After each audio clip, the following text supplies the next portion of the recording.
I'm Jack, 42M, and 3 years ago, I lost my wife Sarah, 38F, in a car accident. We have 2 kids, Libby, 14F, and Liam, 11M. Sarah and I met in high school when I was a sophomore and she was a freshman. We started dating after being lab partners in chemistry class, and from that moment on, we were inseparable. We went to the same college, got married right after graduation, and started our family soon after. We were together for 20 years before she passed, and her death has left a gaping hole in our lives. Sarah was a pediatric nurse, and she loved her job. She had a way with kids that was almost magical. She could calm even the most distressed child with just a few words and a gentle touch. It was no surprise that she was an amazing mother to our kids. Libby inherited Sarah's compassion and nurturing nature, while Liam got her quick wit and love for science. Sarah's family, especially her parents Celine, 65F, and Bob, 67M, were a big part of our lives. They lived just a few blocks away from us and were very involved with the kids. Celine, a retired elementary school teacher, would often pick up the kids from school and help them with their homework. Bob, who owned a small bookstore in town, would take Liam to science fairs and Libby to poetry readings. They were the epitome of doting grandparents. Sarah's younger brother Mike, 40M, was also close to our family. He was the fun uncle who would show up on weekends with new board games or take the kids to the latest superhero movie. Sarah and Mike were incredibly close, and he was devastated by her death. The night we lost Sarah is etched into my memory. It was a rainy Tuesday evening, and she was driving home from a late shift at the hospital. A drunk driver ran a red light and hit her car on the driver's side. She died on impact. The police officer who came to our door at 2 a.m. looked almost as devastated as I felt when he delivered the news. The first few months after Sarah's death were a blur of grief, funeral arrangements, and trying to keep it together for the kids. Celine and Bob were incredibly supportive during this time. They practically moved in with us, cooking meals, helping with the kids, and just being there. Mike took time off work and stayed with us for a month, helping to sort out Sarah's affairs and providing emotional support. However, as time went on, things began to change. It started subtly at first. Celine would make comments about how I was raising the kids. She'd question why I let Libby wear makeup to school or why I allowed Liam to play video games on weeknights. Sarah would never have allowed that, she'd say, her voice laced with disapproval.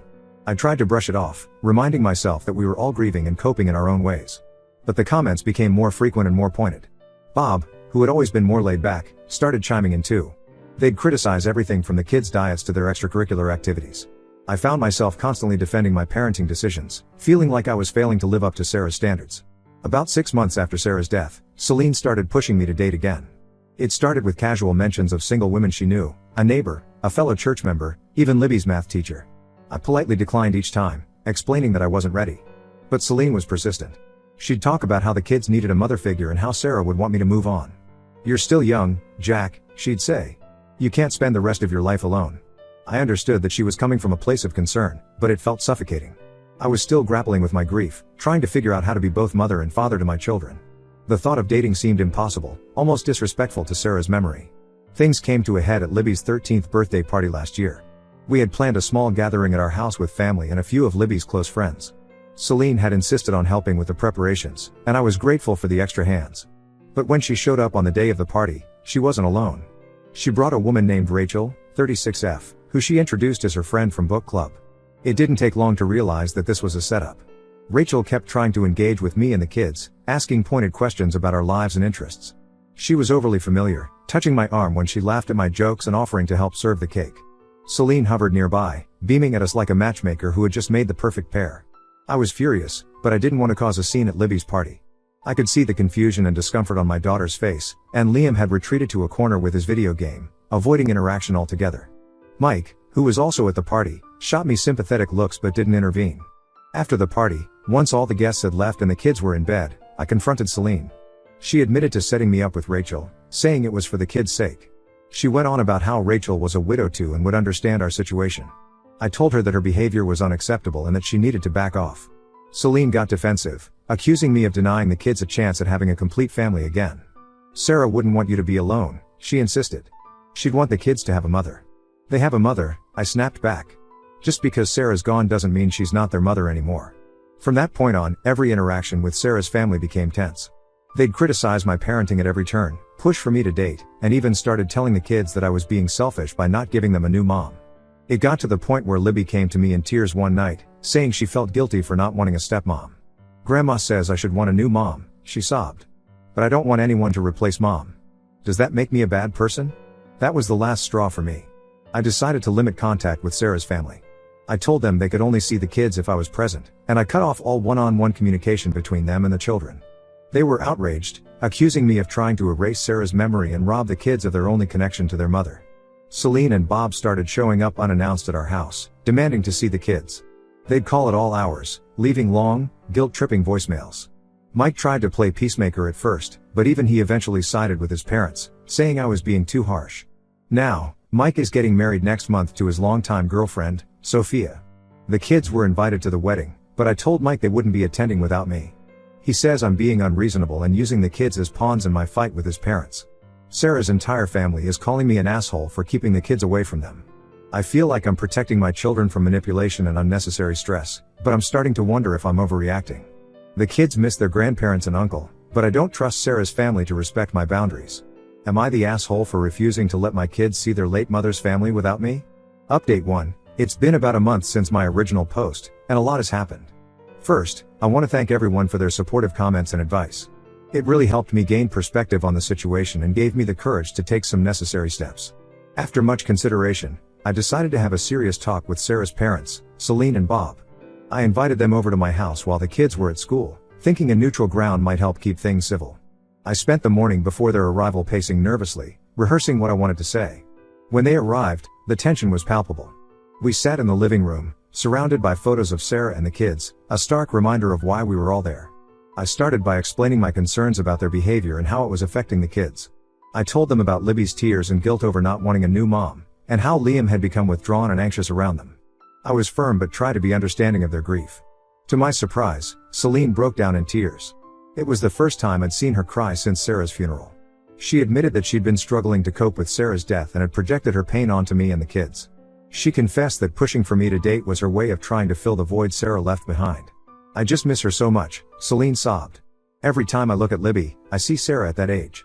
I'm terrified of losing that connection. Bob, who had always been quieter about the whole situation, apologized for not stepping in sooner to curb Celine's behavior. He admitted that he'd been so focused on supporting his wife that he'd neglected to consider how their actions were affecting us. We had a long, emotional conversation where we all shared our feelings about losing Sarah. I told them about the nights I still woke up reaching for her, only to find her side of the bed empty. They shared stories about Sarah's childhood, some of which I'd never heard before. It was the first time since her death that we'd really opened up to each other, and it felt like a dam had broken. Celine and Bob agreed that their actions had been inappropriate and promised to respect my boundaries going forward. We came to an agreement. They could see the kids once a week for dinner at our house, and I would be present. They also agreed to stop pushing the idea of me dating or the kids needing a new mom. However, the situation with Mike's wedding was still unresolved. I explained to Celine and Bob why I was hesitant to let the kids attend without me. I told them about my fears of other family members trying to manipulate the kids or make them feel guilty about our current situation. To my surprise, Celine and Bob offered to act as buffers between the kids and any family members who might cause problems. They promised to stick with Libby and Liam throughout the wedding and reception, and to bring them home if anyone made them uncomfortable. We've already lost so much time with them, Bob said. We don't want to miss out on this important family event. After thinking it over for a few days, I decided to let Libby and Liam attend the wedding with their grandparents. Before they left, I had a long talk with the kids about setting boundaries. I told them they could call me at any time if they felt uncomfortable, and I made sure they had both my number and Mike's programmed into their phones. The day of the wedding, I was on edge the entire time the kids were gone.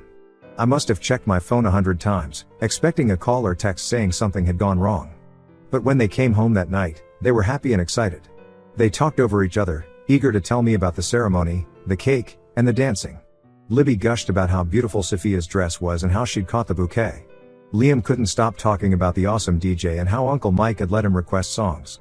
They both mentioned that a few relatives had asked about me, but said that Grandma and Grandpa had quickly changed the subject each time. I'm cautiously optimistic about the future of our relationship with Sarah's family. It's going to take time to rebuild trust, but I feel like we're on the right path. The kids are happy to have their grandparents back in their lives, and I'm relieved that we've found a way to move forward that respects everyone's feelings. We've had 2 family dinners since the wedding, and they've gone surprisingly well. Celine and Bob are making a visible effort to respect my parenting decisions, and they've stopped making comments about me dating. Instead, they're focusing on building their relationship with Libby and Liam. Last week, Bob brought over some of Sarah's old journals from when she was Libby's age, and they spent the evening reading them together and laughing over Sarah's teenage drama. It's not perfect, and we still have a long way to go, but for the first time in months, I feel like we're all on the same team again. We're all just trying to keep Sarah's memory alive while finding a way to move forward. It's a delicate balance, but I think we're finally starting to get it right. Update 2. It's been 3 months since my last update, and I wanted to share some developments. Things with Sarah's family have been going relatively smoothly. Celine and Bob have been keeping their weekly dinner dates with us and respecting our boundaries. The kids are happy to have their grandparents back in their lives, and I've noticed a positive change in their overall mood. Libby has been spending more time with Celine, learning to knit and bake, 2 of Sarah's favorite hobbies. It's bittersweet to watch, but I can see how much it means to both of them to have this connection. Liam and Bob have started a model airplane building project in the garage, something Sarah and I had always talked about doing with him but never got around to. However, a new situation has arisen that's causing some tension. About a month ago, I met someone. Her name is Olivia, 39F, and we connected at a work conference in Chicago. I'm an architect, and she's an urban planner. We met during a panel discussion on sustainable city design and ended up talking for hours afterwards. Olivia is smart, funny, and passionate about her work. She's also a single mom to a 10-year-old boy. We've been on a few dates since the conference, and I really enjoy her company. It's the first time since Sarah's death that I've felt a connection with someone, and it took me by surprise. I haven't introduced Olivia to the kids yet, as I want to be sure about the relationship before taking that step. But I did mention to Libby and Liam that I've been seeing someone. Their reactions were mixed. Libby seemed okay with it, even a bit excited for me. She asked a lot of questions about Olivia and seemed genuinely interested. Liam, on the other hand, got very quiet and has been a bit distant since. He hasn't said anything negative, but I can tell he's struggling with the idea. The real problem started when Celine found out. Libby accidentally mentioned it during one of our family dinners. She was talking about a book she was reading for school, and she said, "Dad's friend Olivia recommended it to me." Celine's reaction was unexpected. She burst into tears and accused me of betraying Sarah's memory. Bob tried to calm her down, but she left in a huff. Since then, Celine has been calling and texting me nonstop, alternating between anger and pleading. She's saying things like, "How could you do this to Sarah? And the kids aren't ready for this." She's brought up the fact that it's only been 3 years since Sarah passed, as if there's some magical timeline for when it's okay to move on. Bob is more level-headed and has been trying to mediate, but it's clear he's uncomfortable with the situation too. He called me the other day and said, "I understand you have needs, Jack, but don't you think it's too soon?" The kids are still adjusting. I'm feeling frustrated and conflicted. On one hand, I understand that this is a big change and it might be hard for everyone to accept. I know that Sarah's family sees my dating as a threat to her memory. But on the other hand, I feel like I have the right to move on with my life. I didn't choose to be a widower at 39, and while I'll always love Sarah, I don't think she'd want me to be alone forever. The kids are caught in the middle again. Libby overheard one of Celine's angry voicemails and now feels guilty for mentioning Olivia. She came to me in tears, apologizing for ruining everything. I reassured her that none of this was her fault, but I can see the stress it's causing her. Liam is withdrawing more and more. He's spending a lot of time in his room and has been less enthusiastic about the model airplane project with Bob. When I try to talk to him about it, he just shrugs and says he's fine. I'm at a loss for what to do. I don't want to end things with Olivia. She's been a breath of fresh air in my life, and I enjoy the adult companionship. But I also don't want to damage the fragile peace we've established with Sarah's family or upset my kids. I've considered family counseling, but I'm not sure if Celine and Bob would agree to it. They seem to think that this is a problem that will go away if I just stop seeing Olivia. But I don't want to give up on the possibility of finding happiness again, even if it's complicated. Has anyone been in a similar situation? How did you handle it? I feel like no matter what I do, I'm going to hurt someone. I want to honor Sarah's memory and respect my in-laws' feelings, but I also want to be able to move forward with my life. Is there a way to do both? Update 3. It's been 2 months since my last update, and I wanted to share the resolution to this situation. A lot has happened, and it's been a roller coaster of emotions for everyone involved. After Celine's initial outburst about Olivia, things got worse before they got better. Celine started calling the kids directly, despite our agreement about communication. She would tell them how upset she was about me dating and how it was disrespectful to their mother's memory. This really upset Libby and Liam, and I had to step in immediately when I found out about Celine's calls to the kids.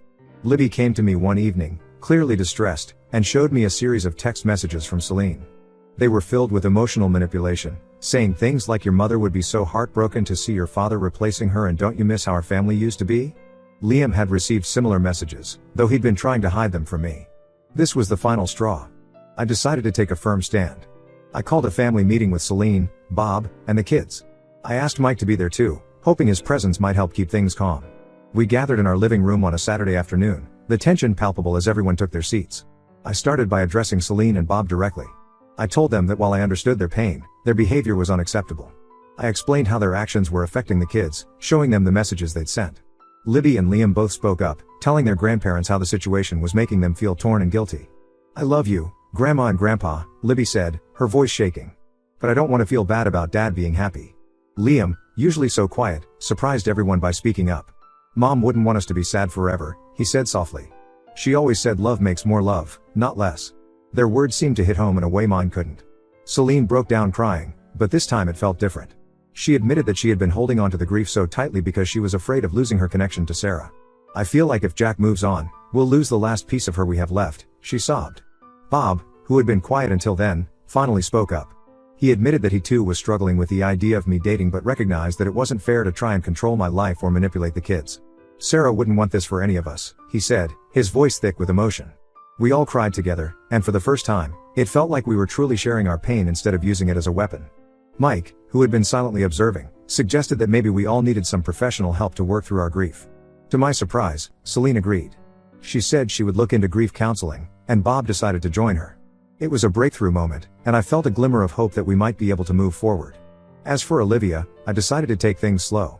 I had an honest conversation with her about the situation, and she was incredibly understanding. We're still dating, but we've agreed to give it more time before involving the kids or Sarah's family. She's been patient and supportive, which has only made me appreciate her more. It's been a month since that family meeting, and I can already see a change. Celine and Bob have started therapy, both individually and as a couple. They're more respectful of our boundaries and seem to be working through their feelings in a healthier way. Our weekly family dinners have resumed, and while there's still some awkwardness, it feels like we're moving in the right direction. Libby and Liam are doing better too. We've had many open conversations about their feelings regarding me dating. Liam finally opened up about his fears of forgetting his mom if I started a new relationship. We spent an evening looking through old photo albums together, talking about our favorite memories of Sarah. It was painful but also healing for all of us. I've also started individual counseling to work through my own feelings about moving forward. It's helping me navigate this new chapter in my life while still honoring Sarah's memory. The road ahead isn't going to be easy. There are still moments of tension and sadness. Just last week, Celine got teary-eyed when she saw I'd rearranged some furniture in the living room. But instead of lashing out, she took a deep breath and said, "It's different, but it looks nice." It was a small moment, but it felt like a big step. We're all learning to balance remembering Sarah with living our lives. It's a delicate balance, but I believe we're on the right track. The kids seem happier and more relaxed, and I'm cautiously optimistic about the future. Thank you all for your support throughout this journey. Your advice and kind words have been a source of strength for me. I know we still have a long way to go, but for the first time in a long time, I feel hopeful about our future as a family.